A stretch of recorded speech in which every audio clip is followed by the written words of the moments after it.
నమస్తే అమ్మ. సార్ చూస్తున్నారు ఇప్పుడు ఓటుకు నోటు కేసులో చంద్రబాబు నాయుడు గారు నాకు వెనక నుండి ప్రమేయం ఉంది అని రేవంత్ రెడ్డి గారిది, అలాగే చంద్రబాబు నాయుడు గారు స్వయంగా చేశారని చెప్పి ఒక వ్యక్తి మత్తయ్య అనే వ్యక్తి సుప్రీంకోర్టులో వెళ్ళడం ఎలా చూస్తారు?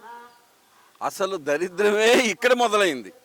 ఆంధ్రప్రదేశ్ ప్రభుత్వానికి మొదలైన దరిద్రమే ఓటుకు నోటు కేసు.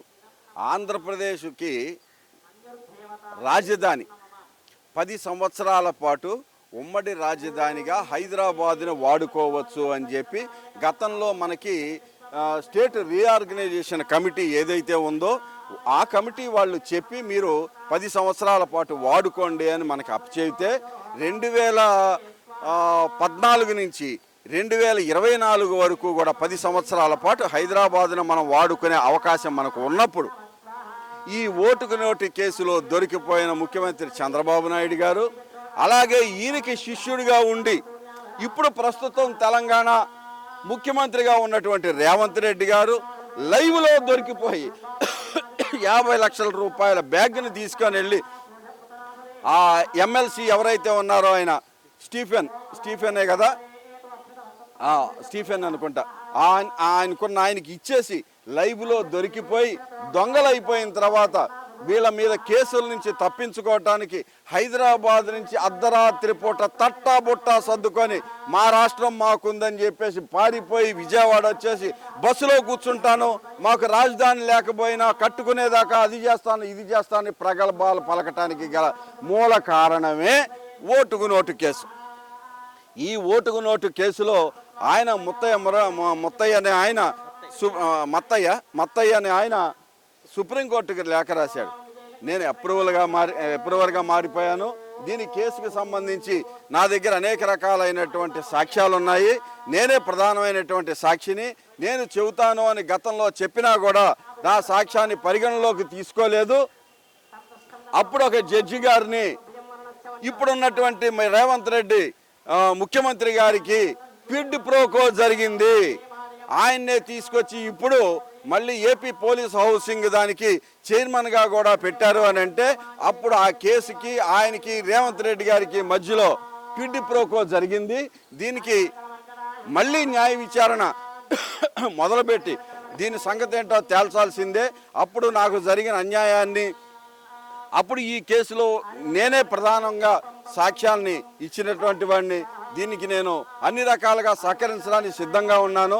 నన్ను వదిలిపెట్టేసి నన్ను బయటికి నెట్టేసి ఈ కేసులో నాకు అమరావతిలో 5 ఎకరాల పొలం ఇస్తామని, నాకు ఇల్లు కట్టించి పెడతానని ఇన్ని చెప్పినా కూడా నేను వీటికి లొంగకుండా న్యాయం పక్కన నిలబడ్డాను. కానీ వాళ్ళు కిడ్ ప్రోకోకి పాల్పడి అప్పుడున్నటువంటి జడ్జి గారు, ఇప్పుడున్నటువంటి రేవంత్ రెడ్డి గారు వీళ్ళు అన్యాయానికి పాల్పడ్డారు. ఈ కేసులో నిజాలు తేలాల్సిందే అని చెప్పి సుప్రీంకోర్టుకి ఆయన లెటర్ రాయటం జరిగింది. ఇది ఏం జరుగుతుంది తర్వాత రోజుల్లో, దీన్ని ఏ రకంగా టేకప్ చేస్తారనేది తర్వాత రోజుల్లో చూస్తాం. కానీ ఈ ఆంధ్రప్రదేశ్ ఈ ధృతరాష్ట్రుల కౌగిలిలో నలిగిపోవటానికి ప్రధానమైనటువంటి కారణమే ఓటుకునేటు కేసు. ఇవాళ ఈ దిక్కుమాలినటువంటి పరిస్థితి దాపరించడానికి ఆంధ్రప్రదేశ్ ప్రజలకి ఈ కేసే కారణం. దాన్ని తప్పించుకోవటం కోసం రకరకాల ఎత్తులేసి ఆంధ్రప్రదేశ్ని సర్వనాశనం చేసినటువంటి ఘనత ఈ తెలుగుదేశం పార్టీది, ఈ ప్రభుత్వాన్ని.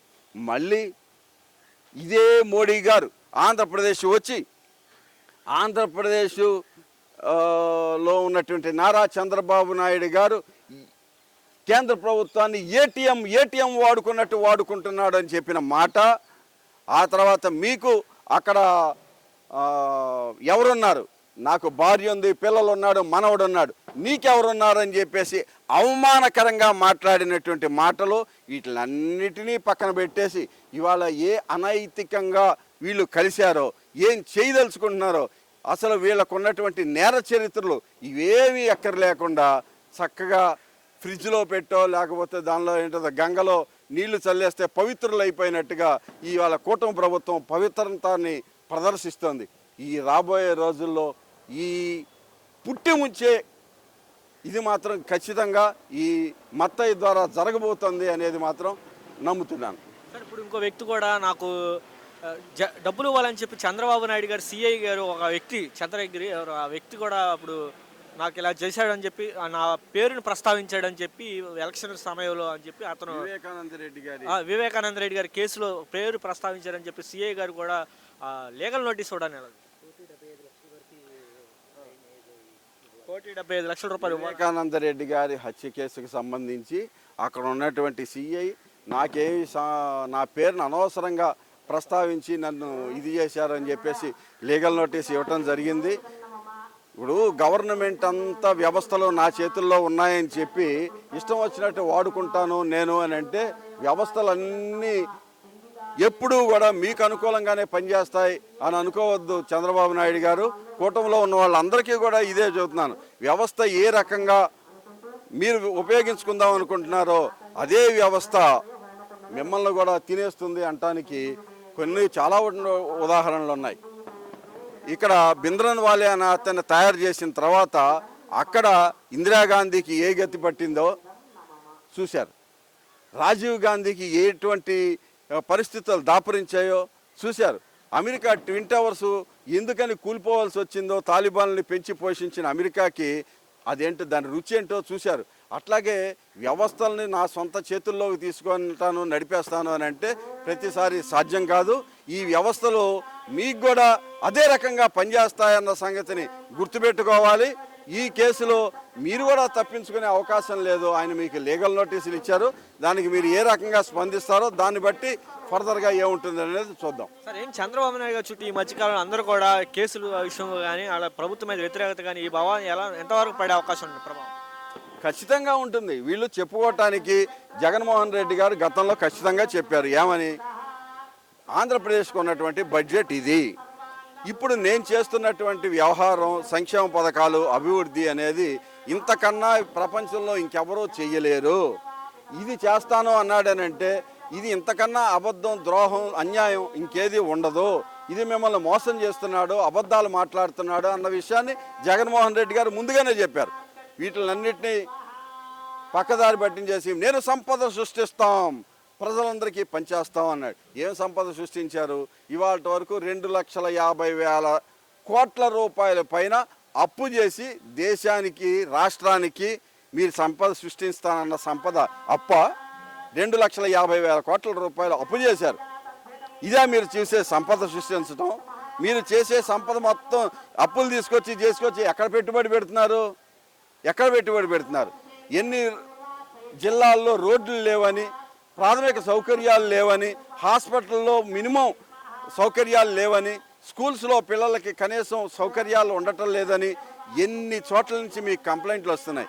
ఇవేవి పట్టకుండా మీరు అబద్ధపు వాగ్దానాల్ని జనాల చేత నమ్మించి వీటితోనే అధికారంలోకి వచ్చారు.